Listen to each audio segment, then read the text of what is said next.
Welcome to Sheel ideas.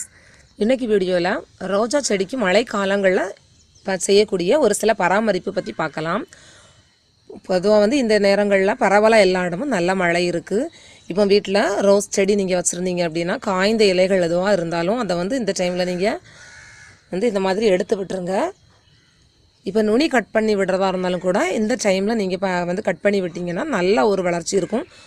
வளர்ச்சி வேகமாக இருக்கும். மற்ற டைமில் உங்களுக்கு புதுசாக தழுவர ஆகிற டைமை விட ரொம்ப வேகமாக உங்களுக்கு நல்லா வரும். புது மொட்டுக்கள் நல்லா வரும்.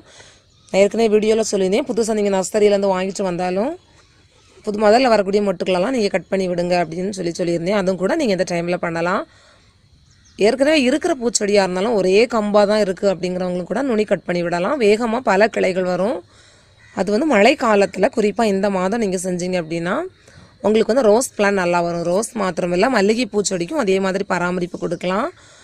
தொடர்ச்சியாக மழை இருக்குது அப்படின்னா நீங்கள் தாராளமாக இதை கட் பண்ணி விடலாம். மழை நின்று வெயில் அடித்தோன்னா செடிகளுக்கு தேவையான பூச்சி மருந்து கூட நீங்கள் ஒரு முறை அடித்து விட்டுருங்க. ஏன்னா பூச்சி தொந்தரவும் கூட உங்களுக்கு வராமல் இருக்கும். இந்த மாதிரி பூச்செடிகளை பராமரிக்கும் போது என்னாகும் அப்படின்னா அதிகமாக கிளைகள் வரும், மொட்டு வைக்கும். அதோட வளர்ச்சி மற்ற வெயில் காலங்களை விட மழை காலங்களில் ரொம்ப அதிகமாக இருக்கும். பாருங்கள், நல்லா கொத்தா ரோஸ் வந்திருக்கு. வளர்ச்சி வேகமாக இருக்கிறதுனால இந்த டைமை நம்ம யூஸ் பண்ணிக்கலாம். புதுசாக பதியம் போடுறதா இருந்தாலும் இந்த மாதத்தில் நீங்கள் பதியம் போட்டிங்கன்னா நல்லா வரும். பாருங்கள், இப்போ செம்பருத்தி பாருங்கள், கலர் செம்பருத்தி நான் பதியம் போட்டிருக்கேன். எல்லாமே நல்லா தழைச்சி வருது.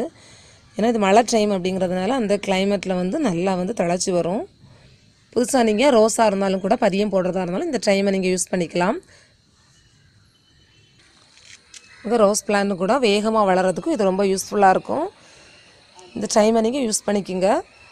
இப்போ வெயில் காலங்களில் நீங்கள் நுனி கட் பண்ணி விட்டாலும் இந்த மாதிரி ரோஜாக்கு ஏதாவது சிறப்பு பராமரிப்பு செய்யும்போது எங்களுக்கு வாடி போயிடுது அப்படிங்கிற பிரச்சனை இருக்கிறவங்க இந்த டைமில் தாராளமாக பண்ணலாம். பதியம் போடுறதும் பூச்செடிகளுக்கு தேவையான பராமரிப்புகளும் இந்த மாதம் நீங்கள் பண்ணீங்க அப்படின்னா நல்ல ஒரு வளர்ச்சி இருக்கும். நீங்களும் உங்கள் வீட்டில் இருக்க ரோஸ் பிளான்ட்டுக்கு ட்ரை பண்ணி பாருங்கள். Thank you viewers.